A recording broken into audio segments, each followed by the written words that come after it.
अक्सर आप देखते हैं कि जो बच्चे हैं उनकी कुछ खुशियात कभी माँ पर जा रही होती हैं, कभी कभी बाप पर जा रही होती हैं। शक्ल सूरत के लिहाज से बहन भाई आपस में मिलते जुलते होते हैं। और कुछ खुशियात ऐसी होती हैं जो नस्ल दर नस्ल मुंतकिल होती रहती हैं। ये सब कुछ क्या है? इसी तरह से ये जो जितने भी इंसान हैं आपस में 100% एक जैसे नहीं हैं। इनके दरमियान इख्तलाफ आपको मिलेंगे। जैसे आप स्क्रीन में इन लोगों को देख सकते हैं, इनमें कुछ ना कुछ शक्ल सूरत की सिमिलैरिटीज मिलेंगी, लेकिन ज्यादातर आपको डिफरेंसेस मिलेंगे। इन डिफरेंसेस को हम कहते हैं वेरिएशंस। और जिस तरह से ये वेरिएशंस या जितनी भी खसूसियात वालदेन से औलाद और नस्ल दर नस्ल मुंतकिल होती हैं, इसकी स्टडी को कहते हैं जेनेटिक्स। बड़ा दिलचस्प टॉपिक है और इस चैप्टर का मैंने आगाज किया है। चूंकि ये चैप्टर सबसे मुश्किल लगता है बच्चों को, लेकिन मुझे ये बहुत आसान लगता है, क्योंकि इस चैप्टर को समझने के लिए आपको कुछ बेसिक की जरूरत है। अगर आपने वो बेसिक समझ ली तो आपको सबसे आसान चैप्टर ये जेनेटिक्स ही लगेगा। सो स्टार्ट करते हैं हम इसकी बेसिक की तरफ। इंट्रोडक्शन टू जेनेटिक्स हम डिस्कस करेंगे। जेनेटिक्स है क्या? तो जेनेटिक्स की सबसे पहले डेफिनेशन कि स्टडी, ये एक्चुअली ब्रांच ऑफ बायोलॉजी है। ज्यादातर ब्रांच ऑफ बायोलॉजी के एंड पर लॉजी इस्तेमाल होता है, जैसे माइक्रोबायोलॉजी, हिस्टोलॉजी, सोशियोलॉजी। लेकिन कुछ ब्रांचेस के एंड पर इस तरह की आप टर्मिनोलॉजी या सफिक्स नहीं देखेंगे। जैसे जेनेटिक्स है, जैसे एनाटॉमी है। तो जेनेटिक्स क्या है? It is the study of transfer of character from parents to offspring. देखें, सिर्फ transfer of characteristics from parents to offspring का मतलब क्या है? इसको कहते हैं इनहेरिटेंस, विरासत। विरासत क्या है? Transfer of characteristics from parents to offspring या from one generation to the next generation. इसको हम जस्ट इनहेरिटेंस कहेंगे। लेकिन अगर हम इस transfer of characteristics from parents to offspring की स्टडी करें तो ये ब्रांच ऑफ बायोलॉजी बन जाती है, दैट इज कॉल्ड जेनेटिक्स। अब देखें, जरा सा वर्ड की गलती से आपका पूरा कंसेप्ट गलत हो सकता है। अगर एक बच्चे को जेनेटिक्स की डेफिनेशन पूछी गई है, वो सिंपल ये लिख लेता है transfer of in characteristics from parents to offspring, तो ये डेफिनेशन रॉन्ग हो जाएगी, क्योंकि उसने वर्ड स्टडी इस्तेमाल नहीं किया। उसने ये नहीं लिखा कि it is a branch of biology. So branch of biology that deal with the study. So जो स्टडी है ट्रांसफर ऑफ कैरेक्टरिस्टिक्स, इसको क्या कहते हैं? जेनेटिक्स। अब इस पूरी फ्रेज का मतलब क्या है? Transfer of characteristics from parents to offspring, इस पूरी फ्रेज का मतलब क्या है? इनहेरिटेंस। यानी इस पूरी फ्रेज को काट कर मैं लिख सकता हूं study of inheritance is called genetics. तो देखें कि पूरी फ्रेज खत्म होगी किससे? इनहेरिटेंस से। तो इस तरह से डेफिनेशन चेंज भी हो जाती है, सिर्फ मीनिंग वही रहती है, सिर्फ वर्ड बदल जाते हैं, उसके रिप्लेसमेंट में आ जाते हैं। अब हम स्टडी ऑफ जीन, दूसरी इसकी डेफिनेशन है, क्योंकि ये जो कैरेक्टर्स की ट्रांसफर है ये सारी जीन्स कंट्रोल करती हैं। तो study of gene and its role in inheritance is also called as genetics. ये इसकी एक और डेफिनेशन है कि हम अगर जीन की स्टडी करते हैं या इसका रोल इन इनहेरिटेंस स्टडी करते हैं तो this is also called genetics. सवाल तो पैदा होता है कि जेनेटिक्स में जीन क्या चीज है। जीन को हम डिटेल में डिस्कस करेंगे, तो इसलिए हमारा जो नेक्स्ट सेगमेंट होगा उसमें हम जीन को भी डिटेल में डिस्कस करेंगे। लेकिन पहले मैं आपको बता दूं कि ट्रेट्स क्या होती हैं, क्योंकि अक्सर हम बात करेंगे जेनेटिक्स में ट्रेट्स की। अभी मैंने आपसे बात की है कि study of transfer of characteristics from parents to offspring, characteristics from parents to offspring. समझ लें कि ये ट्रेट्स क्या होती हैं? ये कैरेक्टरिस्टिक्स होती हैं। ये क्या होती हैं? कैरेक्टरिस्टिक्स होती हैं। कि हर कैरेक्टर को ट्रेट कहेंगे? नहीं। कुछ ऐसे कैरेक्टर होते हैं, कुछ ऐसी खसूसियात होती हैं जो आपकी बॉडी से रिलेटेड हैं, लेकिन वो ट्रांसफर नहीं हो सकती। जैसे एक शख्स ने बॉडी बिल्डिंग की है, मसल बिल्ड कर लिए, ये स्ट्रॉन्ग मसल उसकी कैरेक्टर तो है, लेकिन ये ट्रेट नहीं है। ये सोमैटिक कैरेक्टर है, ये एक्वायर्ड कैरेक्टर है। वो लामार्किज्म वाली कहानी आ जाती है इसमें। ये ऐसे कैरेक्टर जो आप खुद अचीव करते हैं, मेकअप करके आपने अपना चेहरा खूबसूरत बना लिया, ये आपका करेक्टर है, लेकिन ये आपकी ट्रेट नहीं है। सुरमा लगा के आंखें आपने काली कर ली हैं, ये आपका करेक्टर है, लेकिन ये ट्रेट नहीं है। लिहाजा ट्रेट वो करेक्टर होगी, all those characteristics that are heritable. Lamarck और डार्विन में एक्सेल बहस इन्हीं चीज की थी। लामार्क ने ज्यादातर सोमैटिक ट्रेट्स को डिस्कस किया है, जबकि डार्विन ने ज्यादातर जेनेटिक ट्रेट्स को स्टडी किया है और उनको फोकस में लाया है।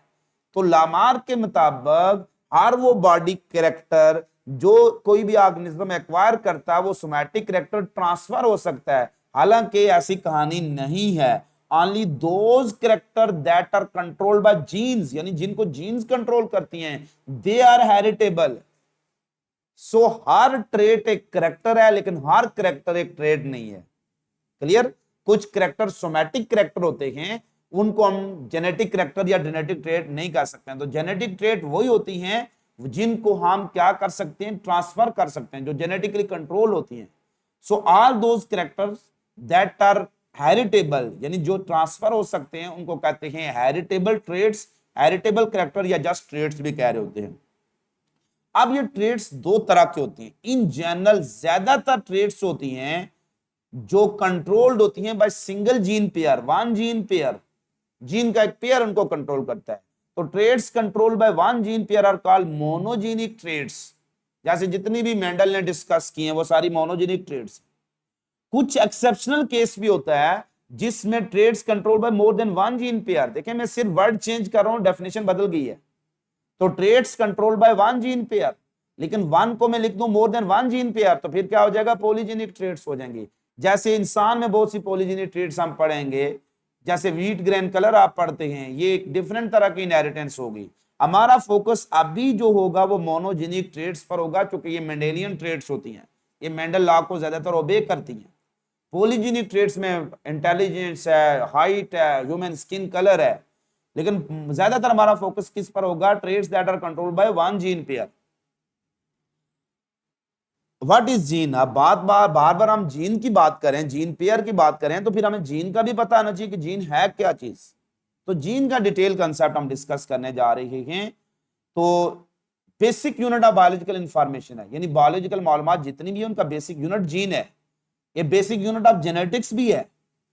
सेगमेंट ऑफ डीएनए को भी जीन कहते हैं, सेगमेंट ऑफ क्रोमोसोम को भी जीन कहते हैं, यूनिट ऑफ इनहेरिटेंस को भी जीन कहते हैं, मैसेज फॉर पॉलीपेप्टाइड को भी जीन कहते हैं। तो ये लिए gene pair control of single trait. तो ये सारी जीन के लिए कीवर्ड इस्तेमाल हो सकते हैं। जब आप एंट्री टेस्ट में जाएंगे, आपसे एमसीक्यू पूछा जाएगा, तो उसमें कीवर्ड आपने देखने। Basic unit of biological information is called, answer gene. Basic unit of genetics is called, answer gene. Segment of DNA are called gene. Segment of chromosome are called gene. Unit of inheritance are called gene. Message for polypeptide are called gene. तो जैसे हमने देखा कि ज्यादातर किसी भी single trait को एक जीन पेयर ही कंट्रोल करता है, चूंकि मोनोजेनिक ट्रेट है। अब ज्यादातर हम इसको कंसेप्चुअल स्टडी करते हैं कि क्या जीन है क्या चीज। आपको पता है कि आपकी तमाम खसूसियात को कौन कंट्रोल करता है? आपकी तमाम खसूसियात को आपका डीएनए कंट्रोल करता है। डीएनए एक हेरिडिटी मटेरियल है। कैसे कंट्रोल करता है?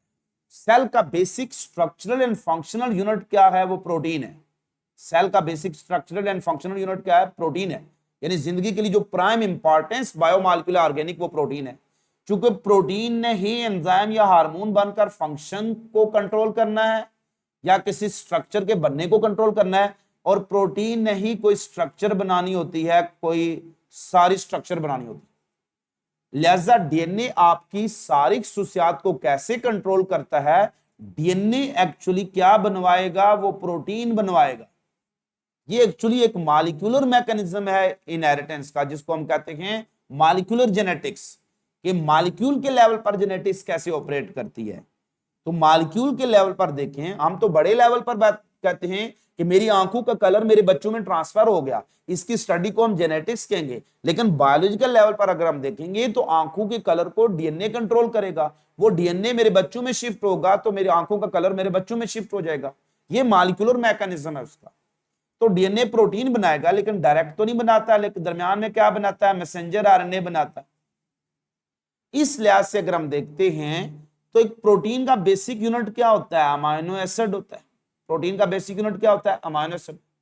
इसका मतलब है प्रोटीन किस तरह की बननी है, किस तरह की प्रोटीन बननी है, इसका फैसला अमाइनो एसिड की तरतीब ने करना है कि कौन सा अमाइनो एसिड पहले लगना है, कौन सा अमाइनो एसिड बाद में लगना है। जरा सी तरतीब बदलने से पॉलीपेप्टाइड बदल जाएगी और प्रोटीन बदल जाएगी। इस तरह से DNA different type of protein बना सकता है। जस्ट उसने क्या करना है? मैसेंजर आरएनए चेंज करते जाना, मैसेज चेंज करते जाना है।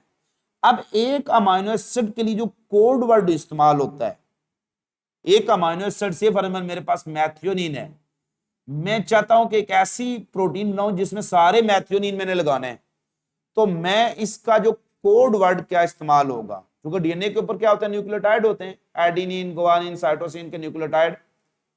तो मैथियोनिन अमाइनो एसिड, कौन सा अमाइनो एसिड लगना है, इसका फैसला किसने करना है कि मैसेज क्या आया है? अमाइनो एसिड कौन सा लगना है, इसका फैसला किसने करना है? मैसेज क्या आया है। और मैसेज क्या है, इसका फैसला करना है डीएनए का पर मैसेज क्या। बड़ा गौर से सुनना, तब समझ आएगी। अब एक अमाइनो एसिड के लिए हमने एक कोड वर्ड बना लिया है, जेनेटिक जबान है, जेनेटिक कोडिंग की जबान है। ये सिर्फ इसको समझ सकता है जिसने मॉलिक्यूलर जेनेटिक्स पढ़ी हुई है।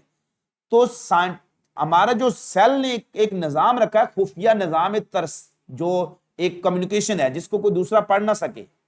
वो खुफिया निजाम क्या है? उसने कहा कि जब भी मैं adenine amino acid, adenine nucleotide, uracil nucleotide और गवानोसिन न्यूक्लियोटाइड तरतीब में लगा के भेजूंगा, इसका मतलब होगा कि आपने कौन सा अमाइनो एसिड लगाना है?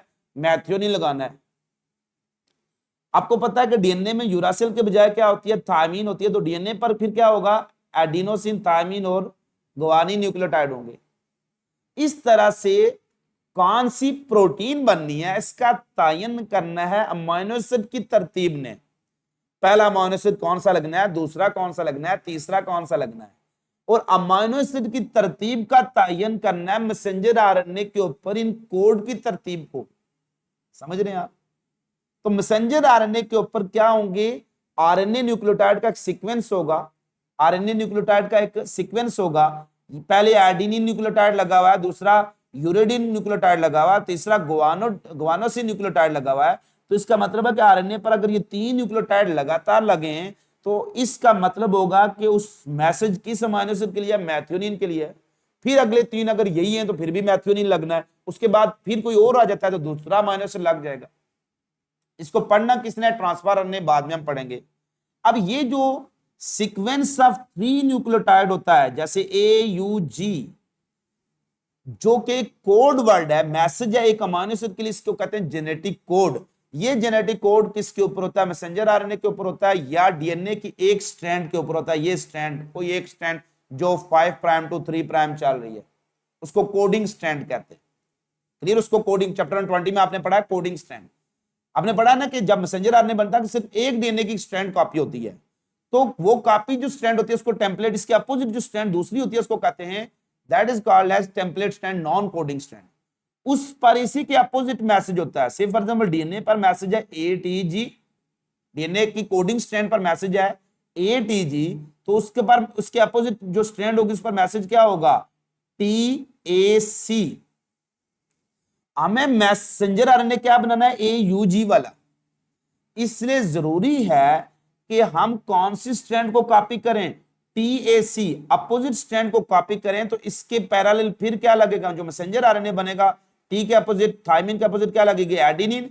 एडेनिन के अपोजिट मैसेंजर आरएनए में क्या लगती है? थायमिन लगेगी, यूरासिल। और साइटोसिन के ऊपर क्या लगेगी? गुआनिन। इसलिए दूसरी स्ट्रैंड को कॉपी किया जाएगा ताकि हमें वापस डीएनए के ऊपर जो कोड वर्ड था वही वापस मिल जाए। तो ATG या AGU का मतलब क्या होगा? मैथियोनिन। ये इसका मॉलिक्यूलर मैकेनिज्म है।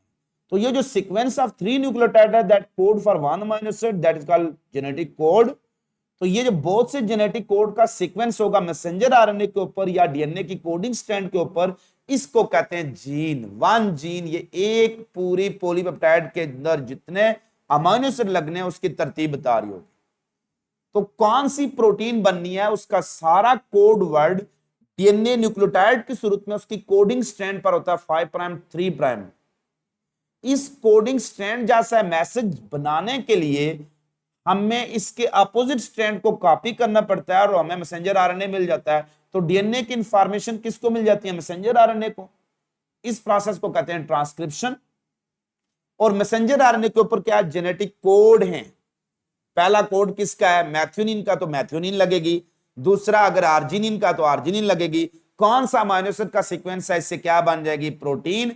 तो जो प्रोटीन का हो, जिस प्रोटीन का वो मैसेज आएगा वो प्रोटीन वही काम करेगी। इस तरह से डीएनए हमारे तमाम कैरेक्टरिस्टिक्स को कंट्रोल करता है। तो ये जो सीक्वेंस ऑफ न्यूक्लियोटाइड है, sequence of nucleotide adenine, thymine, guanosine present on DNA or messenger RNA that is specific for one polypeptide, this is called gene। तो डीएनए के ऊपर ये जो सीक्वेंस ऑफ न्यूक्लियोटाइड आपको नजर आ रहा है, एडेनिन, साइटोसिन, गुआनिन, थायमिन, ये जो सीक्वेंस ऑफ न्यूक्लियोटाइड है डीएनए के ऊपर, जिससे कॉपी होकर मैसेंजर आरएनए बनेगा और उससे सिर्फ एक पॉलीपेप्टाइड बनेगी, इसको कहते हैं जीन। अब डीएनए ड्यूरिंग द, जब सेल डिवीजन होती है तो सेल डिवीजन से पहले इंटरफेज होता है। इंटरफेज में डीएनए डबल हो जाता है। उसके बाद प्रोफेज में जाकर डीएनए कंडेंस होकर क्रोमोसोम बनाता है, यानी डीएनए कॉइल होता है। ये अगर से फॉर एग्जांपल ये पूरे का पूरा यहां से लेकर यहां तक सारा सेगमेंट ये एक जीन थी, तो ये पूरा कॉइल होकर डीएनए का ये रीजन बनाएगा, इतना सा रीजन, वो गुच्छा बन जाएगा ना। तो जब ये डीएनए 100% कॉइल होगा तो पूरा क्रोमोसोम बनेगा। अब इसके अलावा बहुत लंबा डीएनए है, उसमें पता नहीं कितनी और जीन है। तो एक जीन पूरी कॉइल होकर क्रोमोसोम पर जो जगह बनाएगी उसको कहते हैं लोकस। तो पूरा डीएनए ओपन है, ओपन हालत में, तो उसमें धागे का वो हिस्सा जो एक पॉलीपेप्टाइड का मैसेज रखता है उसको कहते हैं जीन। जब वो कॉइल होगा तो एक पूरा गुच्छा बनाएगा, वो क्रोमोसोम का कोई एक सेगमेंट बनेगा, एक पार्ट छोटा सा बनेगा, ये सेगमेंट ऑफ क्रोमोसोम, इसको क्या कह देंगे? जीन। और वो उसकी पोजीशन बन जाएगी, दैट इज का लोकस। इसलिए लोकस का वर्ड सिर्फ क्रोमोसोम से रिलेटेड होता है, जीन उसका डीएनए से रिलेटेड नहीं कह सकते कि पोजीशन। ये पूरी जीन क्रोमोसोम जब बनेगा तो उसके जिस पार्ट पर फोल्ड हुई होगी ना उसको लोकस कहते हैं। जैसे हम इस जीन को कह देते हैं ये ए जीन है, तो क्रोमोसोम में इतना पार्ट पर ये आ रही है, तो ये जीन ए है, उसका एक पार्ट है तो उसको हम क्या कहेंगे? एलील। इसके दूसरे पार्ट को भी क्या कहेंगे? एलील। ओवरऑल इन दोनों को क्या कहेंगे? Gene pair. तो अब आपको समझ आ गई होगी कि जीन क्या है, एलील क्या है।